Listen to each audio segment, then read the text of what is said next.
In addition to Oscar Brown Jr.'s vast range of gifts and his continued proliferation as a writer, poet, and actor, he is also an intensely riveting and thought provoking conversationalist who challenges the traditional, generally accepted philosophies and helps us to see beyond the logical word and into a deeper reality.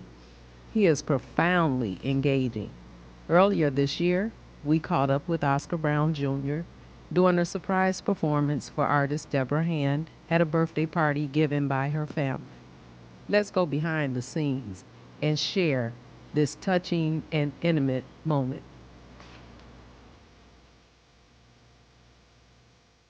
We are very honored and grateful that you are here at the birthday celebration for artist Debra Hand, and you're going to perform a piece for us.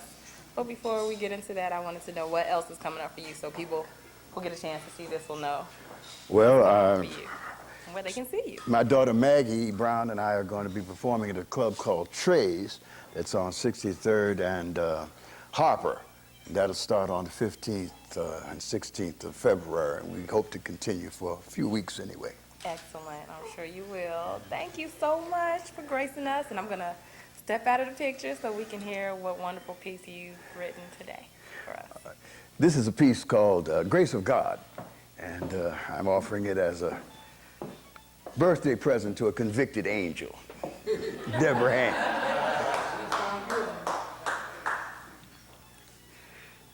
In the sluggish sleep of slaves, from your cradles to your graves, you live ignorant of your great power and where it's gotten from. But the minute you awake, this whole planet Earth will shake to your rhythmic, cosmic drum. Everything in all creation has its own distinct vibration that keeps moving to a universal measure we call time. As these movements then repeat, it's their time to which they beat, for time is the force sublime. Any life that ever lived came in time, wrapped as a gift to be either used up well or else allowed to go to waste. None knows how long time will last, but we all know once it's past, time can never be replaced. Any present time provides. Time itself also divides into regulated segments, seconds, minutes, hours, days, into weeks, months, seasons, years, to which every age appears, each in its decided space. So, as nature runs its course, time has been its moving force, and although some time may seem to lag, while other time has leapt, as it's moved along its way, no time has been made to stay, just its rhythm has been kept. Now, a rhythm seems to last like a shadow time is cast, like the visible remains of some invisible events. The more any rhythm swings, the more energy it brings, the more power it represents. Of course, people who can call upon rhythm best of all are you relatives of Africa, where human life began. No one else of any race has the necessary grace to keep time the way you can. Time which you translate to dance and to music to entrance and engage the human spirit in activity so fine that you shouldn't find it odd if it's called the grace of God, for indeed it is divine. To take time and make it swing is so valuable a thing, it cannot be bought nor sold for any specified amount. Call it destiny or fate. It's your gift, at any rate, that you suffer to discount. You still hear the old echo of a time you won't let go, when black bodies, minds, and souls were being held with whips and chains, but the chains have gone to rust. The whips have turned to dust. Just their memory remains. Like a nightmare you might dream, with a foul, recurring theme that will vanish into nothing once you waken from your sleep. Then, as you enjoy your gift, every heart will get a lift from the moving time you keep. You who God has graced to swing must lift every voice and sing, sending images to satellites from whence they will rebound to paint entertaining scenes upon television screens for all people, world around. With the grace of God you need never fire a shot to create a mighty force, too powerful to be withstood. It's your legacy from birth to be used for all it's worth, to do the world some good.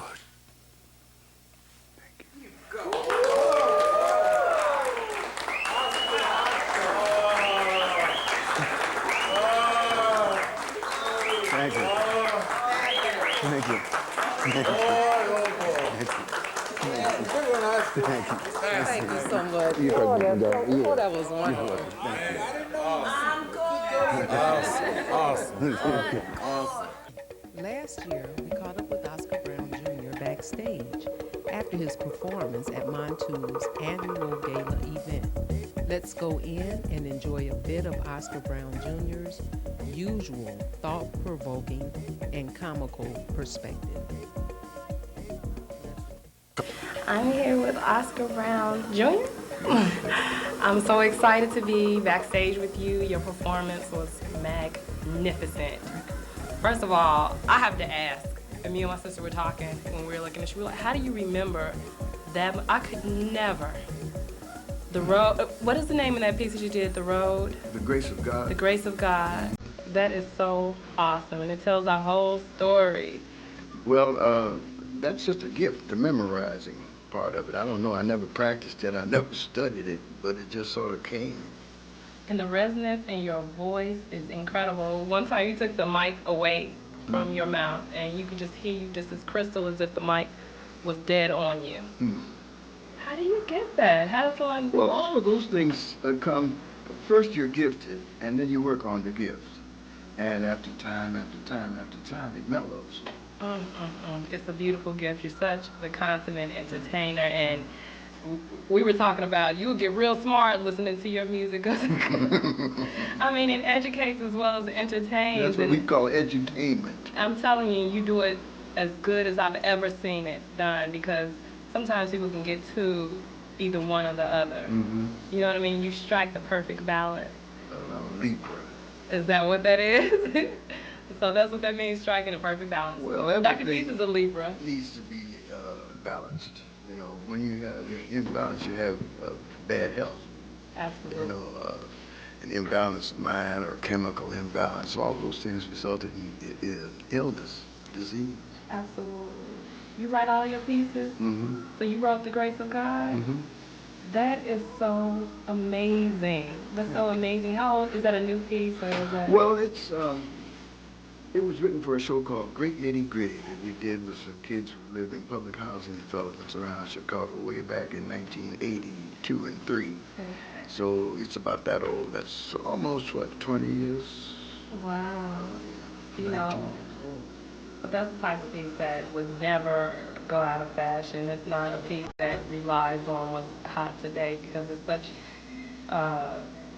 what's the word for the piece? It's, it tells our story. It's relevant to us on so many levels, you know. And well, I was about to cry. I was like, oh, I can't be crying, man. I felt it fit right in with this marvelous program, Spirit Dance. Absolutely. Montu Dance Theater is obviously expanding its scope. It's taking the African root and extending it out into other forms of dance. So in this show they have hip hop and they have kind of ballroom dancing. Yeah, Mani and that was so Saladin beautiful. and Abu were doing that. It was that gorgeous. That was jazzy. So I couldn't believe it. Sexy. That was real sexy. I said that white dress she had on. Woo! I was like, Price of excuse me, admission. girl. Okay, that sure was. Not the color of the shade. She is beautiful. She's beautiful, and she's been dancing as long as I can remember. And She's a awesome. towering genius to me. I knew and admired Amani through the years I'd seen her and been on shows with her before, but never did I have a chance to see her up close and personal like this.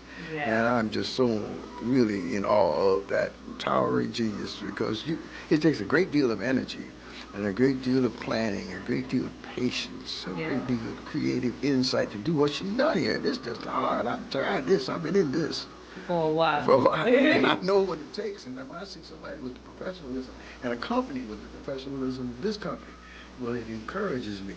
Only thing is missing, this show should be packed. This should be just a tryout for moving it down to the Chicago Theater or the Schubert or somewhere like that where you can do great business. Because just as these people here are enthusiastic and warm in their reception, so would people in a larger house where you can make money and pay everybody. Certainly. Show business is 2 words. Yes, show. And they say them backwards. If you don't take care of business, You can't have a show. That's right. That's right. Not, the costumes, how much money that would have to take to get those That's together. genius. The costumes, the staging, the whole thing is so hip. It is, and it's just perfectly timed. You're not waiting for the next performance. It's right on time. And I'm just like, they are doing their thing. But I'm so old, I tend to be crotchety, and so I got to complain. I complain that there should not be broken seats in the theater like this. I complain that this place should be packed. It should be doing business all the time. Yes. This is a great tower of power for us because we're the most entertaining people on earth. And if you can put us into a theater where there's a backstage for building scenery, for building costumes, where you can really do the whole thing, the whole show, where they have a television studio, where they have radio station that's on the air, where they have a graphics department that's par excellence. Everything is here for this place to be turning out talent. When you have a treasure like this, you should use it. Well, Montu has a vision, and they're building that amazing complex that they have. 47th and Greenwood. 47th and Greenwood, and it's going to be fantastic. It's going to have all of the things that you've mentioned. Yeah, well, Joan Gray and Armani were explaining the whole thing. It's a great plan, Yes, and they've gone quite far in their plan and getting the money and the funding. They're really doing well, but we need to support that vision because it's really important. I'm talking with Leon Finney, who owns a restaurant on Harper and 63rd called Trades. Okay. And my daughter Maggie and I are going to go in there probably in February. For several, for weeks we want to run there for a while. I've been looking for a place where I can sort of sit down. Yeah. And I find sometimes I get farther sitting down than I do running around the country. Right. And you love Chicago. Oh, yeah. Chicago loves you. Well, I love just about any place where I'm working. Right, as an artist and money. everything, that's right. New York is very comfortable. I love Los Angeles, Right. San Francisco. As long as you're working. If I'm working, It's all all those good. places are pretty miserable. Okay. You're broke. That's true. Poverty is expensive. It costs you a lot to be broke. That's true. But we're going to work on making sure that we support our artists and getting more people to know that you exist, that your work is excellent. Thank you. We're sure when the show airs, young people who might not necessarily know about Oscar Brown Jr. And Montu are going to be exposed. Well, Montu's going to be around for a while. Me, you got to get me while I'm hot. We got to get you while you hot? Okay. Well, you hot, you burned that stage up tonight. You burned it forward up. I was like, if I did have his voice, would I be able to remember the words? Oh, yeah. And if I can remember the words, would I be able to put on that kind of a show, so you just have the whole package. So it's such a blessing to get a chance to meet you. And my sister loves you. She talked about meeting you before. We had a marvelous Adores conversation. you. She took me home from an affair. Where was that? It's South Shore Country Club. South Shore Cultural Center. Yeah. And she lives way out south, and she took me up to 43rd Street. We had A wonderful real conversation. wonderful conversation. She Like was we'd so- been friends for years. Well, when you have that kind of openness, and she's that type of person, she's an artist, and artists tend to be open, and open. Nuts. She said, I'm not going to talk about her. I'm not going to talk about her. But in general, people say that they can hide their madness under their artistry. Right. Well, that's what I. You said, that's what I do. Early on, I used to have 2 personalities. I had this personality I was raised to be, who wore ties and suit and was like that. Right. And then I had this other one who was on stage, and he's doing all kinds of stuff. He's the clown, and he's the actor. He's crying. So on my way to work, I would have a hard time Adjusting. taking off one personality and putting the other on. So until one night, I said, nigga, I was coughing to myself that often. Oh, no. I said, that's when I thought about it. Tell them nigga, Lord, oh, Lord of mercy. Anyway, I said, if you can't enjoy what you're doing, you go in here, people gonna pay you, cheer you for doing something that you do, impose on people for nothing. Right, right. You have this job. So if you can't enjoy this, there's nothing for you in this world. You better change your attitude. So at that point, the clown and I killed this other cat. Y'all got rid of him. He wasn't doing you no good. He wasn't doing you no good. Just take up space. Psychological space. Well, I'm so glad you got rid of him. Well, I am too, because the madness has been enjoyable. It's an enjoyable way. Yes, it is. I guess I can vouch for that. I'm sure. Yeah, I can vouch. You got a few nutty corners yourself. True. But it helps in this world. If you look at what's going on, Yeah, you got to be a little bit special to handle it. Well, we got to change it. I think if you're going to fight terror, let's fight terror with joy, not with more terror. Yeah. Let's fight it with something we want. Yeah. Something we'll enjoy once we have it. That's exactly The bloody streets are not, That's not really the answer, That's not what's when happening. it gets down to it. No. And I know everybody wants revenge and everybody is offended, and there's a whole sort of barroom brawl mentality running the country, it seems to me. But at the same time, you just can't beat up everybody, And at some point, you're going to have to sit down and try and understand what your problems are. Yeah. As black people, we have been terrorized all the time we've been here. We came here, it was terror, it kept us here. If it wasn't for terror, we would not have stayed. That's true. And we would not be in this general situation we're in. If it were not for terrorizing police departments all over the country here, the terrorizing gangs. They're gangs of terrorists. They're not gangs of gangsters in the Al Capone sense. I'm thinking back to the days when I was working with the Blackstone Rangers, and those youngsters were, just vandalizing Woodlawn and everything. We came in there and put on a show with them called Opportunity Please Knock, and that stopped the violence for a while. Art is a healing thing. Music, it's a healing thing. Like you say, it's one of our characteristics. It's a part of our soul, And when they take it out of the schools, they do us a great injustice, a great disservice. An inhuman disservice. It's worse than just a robbery. Yeah. Because it's ripping off something that is essential to your being. Yes. Everything that we do, we Look do at in the rhythm. marvelous rhythms that you hear every night. I mean, these kids can do stuff. Wow. It's fantastic bodies, great looking people doing, this Just stuff. wonderful things. And I've seen classical ballet and I've seen modern dance. But as far as the variety of steps, a variety of movement, a variety of rhythms, something to excite you, I don't see anything that compares to this. With this. Absolutely not. Absolutely not. Well, Oscar. Just to wrap up, we're running out of tape. things. Okay. Okay, Keith. Well, it's been my pleasure. It's been my pleasure. I wish we had more. See, if I didn't have show business is great. Otherwise, I wouldn't even I'd be trying to figure out how can I hit on her and talk to her. No, Lord. Cut. We got to talk about that later. No. You keep that off the record. But it's been a pleasure. This is Oscar Brown. For you, those of you all who don't know him, I'm so glad to have introduced him to you. And for those of you who love and adore him and have been coming out to shows, keep coming and supporting him. And we're going to do some more things tonight. So I'm going to wrap up this interview, and we'll see you for the next segment. Thank you so much. It was wonderful. It is not possible for Oscar Brown Jr. to perform without inciting a demand for more. Such was the case after performing at a birthday party for artist Debra Hand held earlier this year. For Oscar Brown's encore performance, he reached deep into his repertoire for one of his old school classics. Let's tune in, sit back, and enjoy. Thank you so much. You Oh, can that's go. so, Yeah. oh, that was wonderful.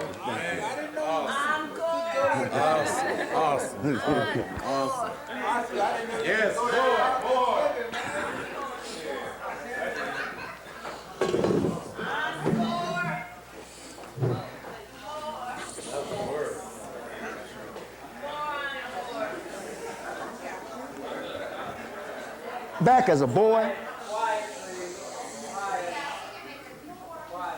Back as a boy, I longed to be the fellow women love to see. Have them all consider me a ladies' man. I dreamed of Jeannie with delight, Mary moaning in the night as I became with all my might a ladies' man. Developed into fuller flower, this throbbing thrust of manly power consumed my every waking hour, a ladies' man. I felt the urge, that awful itch. It mounted to a fever pitch. I had me girls no matter which, a ladies' man. Yeah, but the hottest fever cools. Those who won't face that fact are fools, for like all men, time overrules the ladies' man. What once was warm began to chill as Father Time enforced his will until I wondered, am I still a ladies' man? At first I tried to hide my loss, pretending I was still the boss with girls who'd never come across a ladies' man.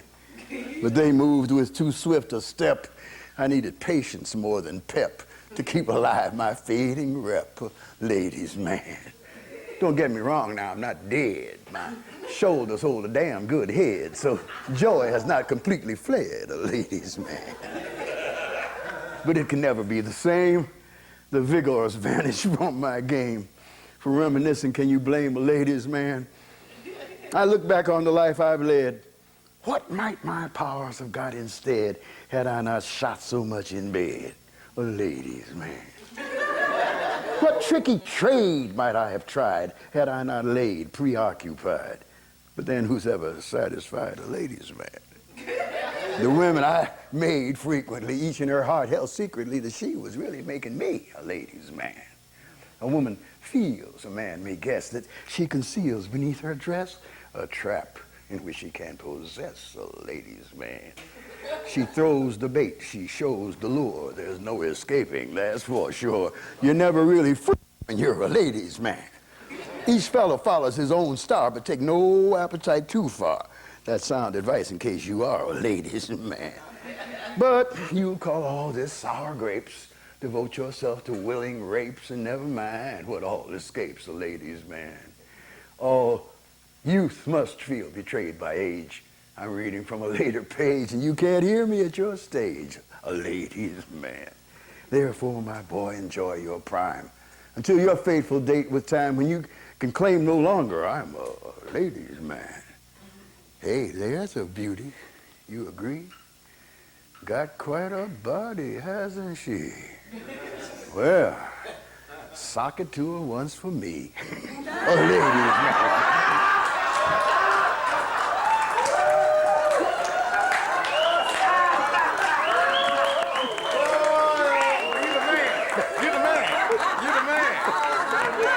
I love you so much.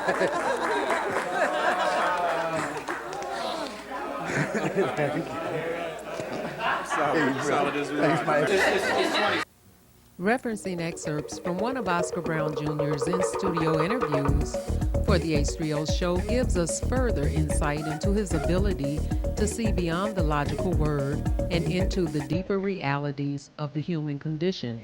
Let's take a look at a recent interview with Oscar Brown Jr., Phil Coran, and host of the H3O show, Dr. Gloria Latimore Peace.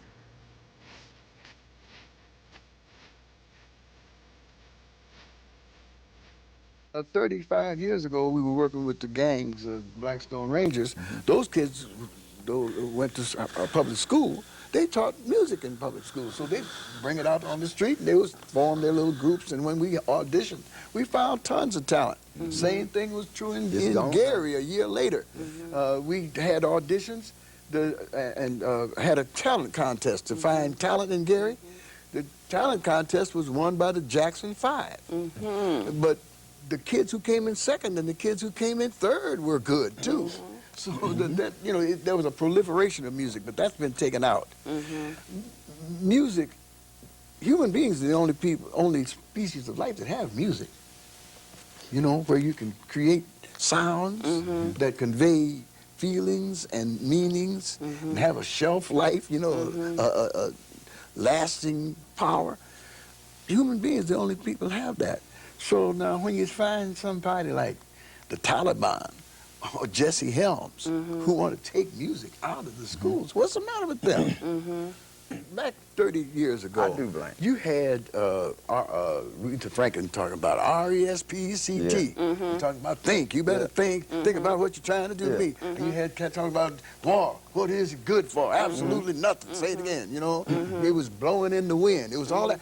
They said never again. They aren't even trying to create stars. They don't want no more Barbra Streisands and Frank Sinatras. They want little modules that they can clone, you know, and hoochie mama around as they see fit. And that's what it's about. But it's still the artist. See, an artist comes about through pursuing their life purpose. I mean, most of the people out there Say it now, again. Say it again. It comes about by pursuing their life purpose. Their life purpose. See, and that's a different situation. Not a career, not a job. It ain't got nothing to do with being famous. It ain't got nothing to do with making a lot of money. You know, whatever it takes to keep playing. And that's what I'm doing. See, I'm playing. I'm happy. I don't have to be famous. I don't have to be rich. I don't have to be nothing, but just alive and healthy. I think being able to pursue we do your what life. we do because we can't not do that. Anything else, right? Okay. We got to Now, do that. those artists control their art. They're not going to take what I've got, my little goodie that I developed over all these years, they're not going to take that and sell some beer or some other stuff with. You know, they're going to have to come to me, and the only thing they're going to sell with this is black enlightenment. But you are the alternative to the hoochie mama and gangster and thug. And they're all over. They're everywhere. So They've been there. somehow your image has got to appear in popular culture. Ours and a whole frequently bunch of enough. others, because all over the city. I remember seeing you at the Muntu concert, the Spirit Dance. Marvelous entertainment. Right. Just fantastic. Oh yeah, you Yeah, got that's right. honored on one of those But performances. you sang that great song. Yeah, that's The just people also. People are so. That was just a terrific show, and there are other people already. You know, Jimmy Ellis will call up and come up with some dynamite. Your sons. I walk down the street and see them blowing terrific music. There are people already prepared to present what we need, but the industry denies it, and the cultural elite deny it. Right. So I think, though, that another approach needs to be made to this, and that's this. Lil' Kim, if you're trying to fight prostitution, she's not helping. If you're trying to fight drug addiction, the popular music isn't helping. No, they're if not you're helping. trying to fight gang banging, they're not helping. They're all a part of it. You got a hole in your pocket. You're trying to prop up some kind of good society, and these people are undermining it at everything, with the youth. And unless the youth see something else, they'll continue to do that. So it behooves those people who want the city to be economically cool, politically cool, irrespective of the entertainment industry, to see to it that an alternative culture gets before the eyes and ears of our children. How young were you, Oscar, when you found out what you had to do? Because you said it wasn't a choice, that you were called to do this. You had to do this.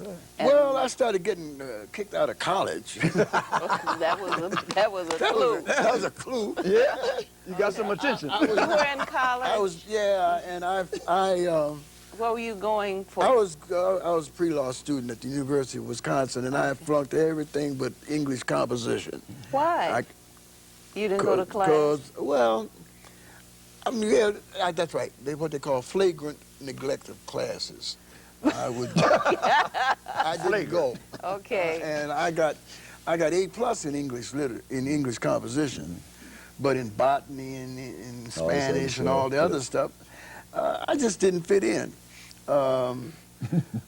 Later on, and of course I felt like quite a failure during that period of time, but I did change my major from pre-law to English, and I did set out at that point to become a writer. I didn't become as dedicated, as determined at it until I had experience with it and had had some success with it. And audiences had responded to what I was doing because I was really communicating. And if I was, if I reached people, then I was encouraged to do it more.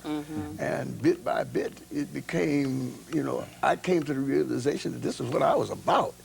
I didn't want a day gig in particular. I wanted to keep doing this. That, right. And I used to just pray for the chance to be myself all day long. And not have to go to work at somebody else's gig in the morning, and just give the residue of my strength to being me. And when I got to be me all day long, hot dog. Well, when did the music come in? Because you're writing first. Well, I was writing music as a hobby. Girl would break my heart, and I'd write a heartbroken song. Okay. Oh, how I envy him. And then the kids would let me sing these at the gatherings, when we'd have a party. And the guys like Leon Ketchum, Skylark, he could sing. Sonny Brooks, Lewis Brooks, they could sing. They'd let me sing because I was a composer. And so that I got my strokes that way. And I was encouraged to do more of that. But then I took a course in English literature at Roosevelt. At Roosevelt, when there was a college way back. And that just destroyed it. They seemed to analyze all the poetry down into a game. And I lost interest in it. I just didn't feel like being bothered writing for about 5 years. And then when my first child was born, I wrote Brown Baby. To the baby. And then a few years later, I got drafted into the Army. And I had taken up the hobby of songwriting again. And in the Army, I really got serious about it because I keep from going crazy. That's a good way. In fact, that's strange because I learned mine in the Army too. That's where I started writing. No, you started before you got in the Army now. I started writing in the Army. When did you know who you were? What you needed to start doing? I found that out in 1954, really. Okay. I had to move back and help my mother, who took over her brother's 4 children. Her brother and his wife had died, and she took their kids, and they were poor, and they lived in the worst neighborhood in St. Louis. And so my mother, the oldest boy was 15, so my mother asked me to come back to manage him, And when we got back there, they were living in the worst place in America, everything, the worst of everything. And they were waiting to move into Pruitt homes, which became the worst projects in America. They made a TV thing about it. But anyway, when we moved in there, they honored us as the first family to move in. And we took those people as they were moving in this new environment, and we put them into dynamic activity. And every government department out there was in our door every day trying to find out what we were doing, because we made a difference and we changed the people. And they even eventually had a rent strike, and the government relented and gave them what they demanded, Really? But they went to the state legislature. They became a political force and everything. And so then the politicians attacked and removed the substance people from the scene. And once that happened, the poverty collapsed back on itself, and then the kids started going out and robbing and running back in because all the homes were made together, and they would run inside, and if the police came in after them, they had people stationed up on the higher floors to shoot them. So nobody would come in, they'd go out and snatch purses at stoplights and run back in. It's like the Casbah. Yes, that's what it was, a Casbah. And they had to blow it up. They had to tear it down, But anyway, that taught me that you can make a difference. And little by little, it took me really 7 years. It was 1961 before I committed myself to it. But I could see that I had worked everywhere I went and really applied myself. I found that I made a difference. Well, where did you study? I mean, where did I study music? Did you study? Who did you? Oh, well, I was a child prodigy. Okay, so you just picked I won up the contest when I was 5. In Oxford, Mississippi. They had a contest for the whole city. And I was 5 years old, and they say I won. I don't even remember it, Okay. But they say I won the contest, and the people told my mother to give me music lessons. So she started me on piano. Okay. And we moved out of Mississippi when I was 9, and I was very fortunate to get one of the greatest teachers from Lincoln University. He was the principal of our school, and he'd take his Saturday mornings with me and work with me in grade school. So he recommended that I go to Lincoln University Laboratory High School, where I could get access to those great music teachers.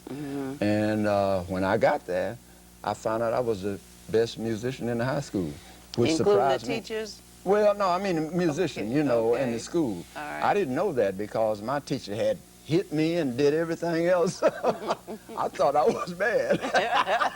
You know what I mean? Okay. But when I got there, I found out I was pretty good, so they put me in the symphony when I was in sophomore. I was in the Lincoln Youth Symphony, and by junior, I think I was traveling with Dr. Fuller, where they did those workshops in the different little towns in Missouri and stuff. So I had Nathaniel F. Flowers for my teacher, you know. These were heavyweight people. But my mother wasn't going to pay for that, you know, old school. So they said I was a promising chemist, a scientist. And so she decided she would pay for that, and I became a chemistry major. And my mother and my stepfather separated, so I had to leave school for that. Now, I told you before, I had a great math teacher. He got his PhD on Einstein at 22. And my chemistry teacher was on the Manhattan Project and got his PhD from Fermi. So, you know, back in the old days, the black teachers could only teach in a couple of places, you know. So you had all the brains there in one little place, you know. And even my drama teacher, Paul, is one of the most outstanding drama teachers in the 20th century, you know, and they didn't know it until he got to Columbia, Missouri. You know, when they integrated the schools, then they snatched up the drama, man, for Columbia. But we used to put on productions that were better than the movies there on campus at Lincoln. So all of that rich environment, I got that, you know, but I didn't have a commitment with it. See, and it's important to have a commitment with things. I knew that there was some talent. Everybody knew there was talent, you know, but it just didn't get in the slot until I decided to stop everything and go completely into self-discovery. And that was 61. When I got into that, then the stuff really started happening. I learned about the spiritual world for the first time. I saw that there were things that control us that we have no control over except to submit ourselves, you know. And so behind that, I began to tune up to these greater forces that are in my life. And they led me to places I would never go by myself. And I'm sure it made a lot of people, including my mother, thinking that I had lost my mind. But it's brought me what I have today. It's brought me music, and it's brought me a vision of where the world is and where it's going. Now, whether anybody deals with it or not, that's on them. But you know, I've seen the 20th century, and I saw it from the underbelly. And I was looking at it with a clinical mind the whole time. Phil and I are grandfathers of two young men. You need to talk, yeah, you need to talk about your progeny. 'Cause Right. you, I mean, not only did you get this gift bestowed on you, Yeah. but it flowed through you to your children, Yes, and well, your grandchildren. that's Talk African. about these children. Yeah, well, That's African. Who you want to tell about first? Akareli and Yeah. Janali. And Tariq is the latest one. Yes, that's right. There was He's got a Icareli's got a son. Right, that's And he's our grandson. We got a great-grandson together. Wait a minute now. Who's married to whom? Who's with Well, whom? his son, Bobo, and my daughter, Ariga. That's right. Yeah. I remember that. Yeah. And what's the child's name? Well, Icareli is Ariga's son Okay. and Bobo's son, and he had a son May the 8th on my birthday named Tariq. Okay. Janali is also there. Janali, right. Okay. But he's okay. only 10 years old, so he hasn't had any children. But he's a great Okay. mind, you know, he's Okay. coming. He's just making room Okay. for him. Yes, Okay. well, both of those are some Yeah. sharp Now young that men. was what are the odds that the children of two legends would come together and form a union? We I met. mean, That's destiny. We met at the Happy Medium Yeah, right. Okay. on Rush in 1966. Delaware. In '66. Okay. Gene and I were doing a show there. George 66. Called, that's right. And the owner, George Marienthal, was so pleased with George 66, and he said, "You should do another show." Yeah. So I started having auditions for talent to find another show. So Phil came down with his band to the Artistic Heritage Ensemble, Right. to play for me.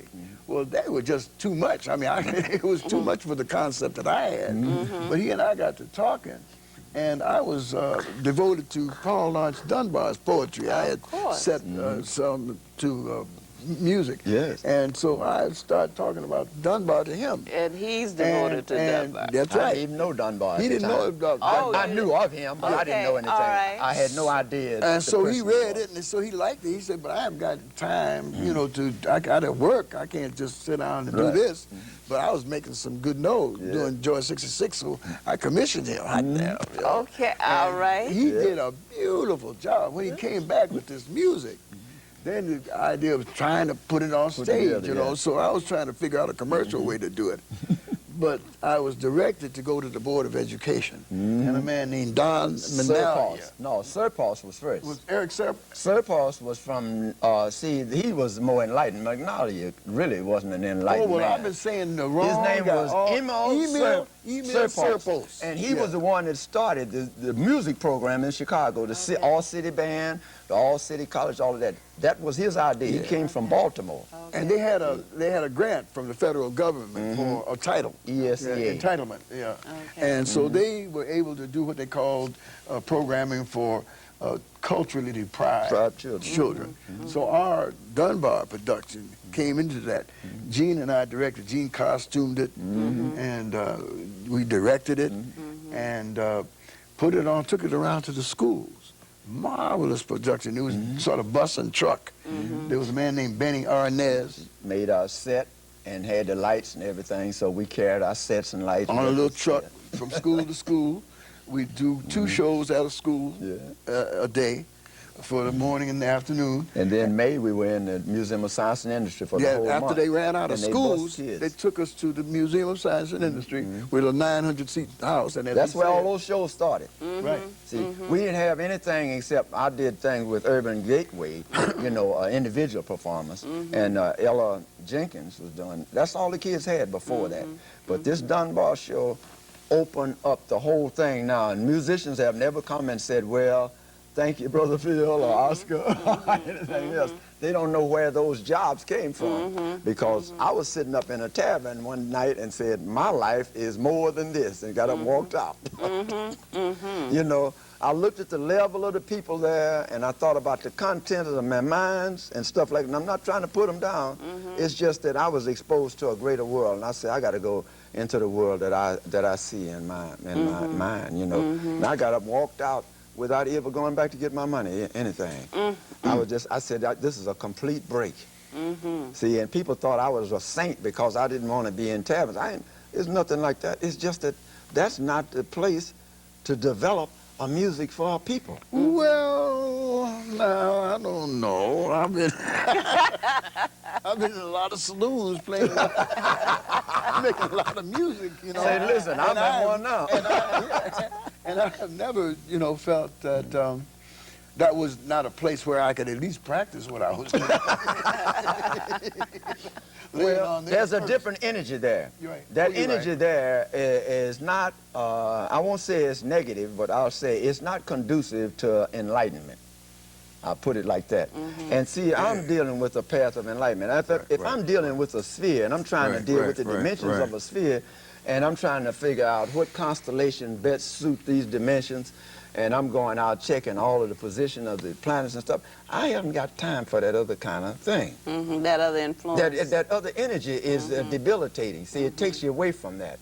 And once I met a scholar, I determined that was what I wanted to be. And that's the only way you can be a scholar is to pursue scholarship. You got to read a lot. So many things, though. You are so many things, and so are you, Oscar. I mean, you all are just phenomenal in just the number of talents that you have. You know, It's common. Why is It's common. Okay, because that's You see, African. Isn't it? that's the lamb. Okay. That's what I'm trying to say. I'm doing nothing but setting an example for my children. Because they think they know more than me. They think they better than me. So they're going to have to hump it to prove it. You understand what I'm saying? All right. But in the meantime, we know and we teach our children that they are the lamb, that there are no limitations. That's the reason I'm doing my artwork now. You know, I have to feed myself. I think people lose when they go and purchase art and go and deal with art from other people. You've got to create, you've got to keep those energies flowing, because that's the greatest thing in existence. There's nothing that can stand beside it. So therefore it should be cultivated. If you recognize it in your children, you know, you should be developing it all the time. But we come from an ignorant society. This isn't a civilization. This is something else.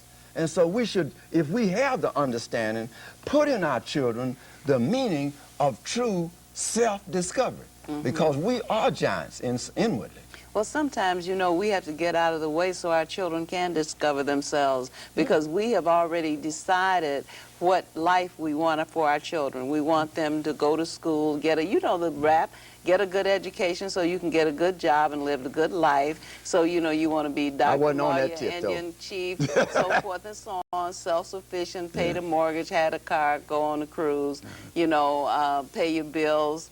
Don't be in trouble financially. Revolutionary. Don't go to jail. Don't have children out of wedlock. We got a whole thing going, and sometimes our children have to just cut the umbilical cord that we insist that we're going to keep attached to them. I don't want to attach like that. Leave us. No, I don't want to attach like that. No, your father, dear. Yeah. This is a mother speaking here. Well, she didn't know. And mothers tend to want to mother hen their she didn't know any children better. far That's beyond. Yeah. But that's the reason she does that. See, she didn't know any better. She's supposed to turn them loose the minute they get in their teens. See, you have about 10 or 12 years to train these kids and then step back out of the way. Because if you didn't do it then, you ain't going to be able to do it later. You understand? Your time is when they are little and dependent upon you. That's when you teach them. You know, now you give them the heavyweight stuff if you've established discipline in them and love, then you can give them the heavy stuff when they get in their teens, because they're going to discover that they ain't as smart as they think they are. Then they come back to you. See, but I never clipped the autonomy in any of my children. In fact, I take pride in the fact that I develop a bunch of individuals. You know, that's I made sure that's what they were there. And, you know, I had a thing about rap music on VO, I'm sorry, one of the major radio stations. networks. And they asked me to defend rap music, you know, because everybody's against it. And they wanted me to defend it. I said, yeah, I'll defend it, because it is a continuation of an ancient process, and I'll defend it, yeah. But in their defense, they said it came up about going in your children's room and listen to what they listen to. I said, no, I'll leave my children alone. They listen to what they want to. They can listen to anything. But I'm paying the bill. I got to know what they're doing. I said, no, I'll talk to them. I teach them. But it's their choice, because that was the way I was raised. I came up, I had privacy. As a child, I had privacy in my room. I could put anything I want to in there, you know. And so that was the way I treated them. And I treated them also in that same manner as brothers, being able to relate to their own individual energies. If they don't want this, like when they said they didn't want to study music anymore, I said, fine. I stopped. You know, you make the decision. I'm not going to impose this on you because I know it's good for you. No, I'll let them. So when they're little, you have that chance. They look upon you more than they do to God. You can tell them anything, and you can implement any program. Except when they're two. The terrible twos don't listen to nobody. I got a little granddaughter named Kayla, boy. Yeah. She's trying to rule the world from 3 years old. They got the energy. But it's you still need to talk about Maggie a bit, because Maggie would have been here if she had not been Yeah, she heard her back. Okay. Now, Maggie, I didn't even know Maggie was that talented, until I saw her in a high school play. She was on stage at Kenwood Academy. And I'd been there 15 minutes looking at this show. I said, that sure is a talented kid. She was in costume, you know. Okay. And I said, that's my kid. And from that point on, you know, I was trying to encourage her toward show business. And at one point, she had decided she was going to take agriculture. She enrolled at the University of Illinois as an actor. She was going to feed the world. Okay, that sounds like Maggie. She came home for summer vacation, and I was involved in doing a show called Great Nitty Gritty. Okay. And Maggie got involved in helping me with that, not in directing it, but also performing. And turned out she was a dynamite performer. She could sing. And bit by bit, she quit University of Illinois, enrolled at Columbia College and started studying, you know, show business in various aspects. Got a job with a union for scenic artists, and developed her own one-woman show, and began to take that around all over. I remember. And now she's just a fantastic performer. We've started performing together. But she's going to be out on the lake at 64th and Lakeshore Drive at the Jackson Harbor Grill this summer. And I'm looking forward to that. That's I'm good. looking forward to it. Brother Phil, you down there, the Ethiopian? I'd like to say this. Yeah, I'm at the Ethiopian Cafe. We've been saying that for some. Nobody comes south. The South people don't go there. But I want to say this about Maggie because, you know.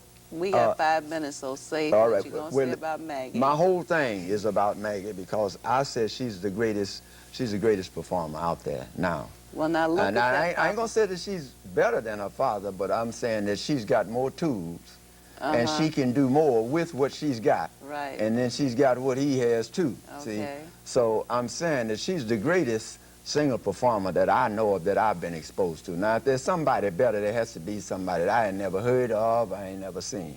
All right. Because she's got it, and she keeps developing it.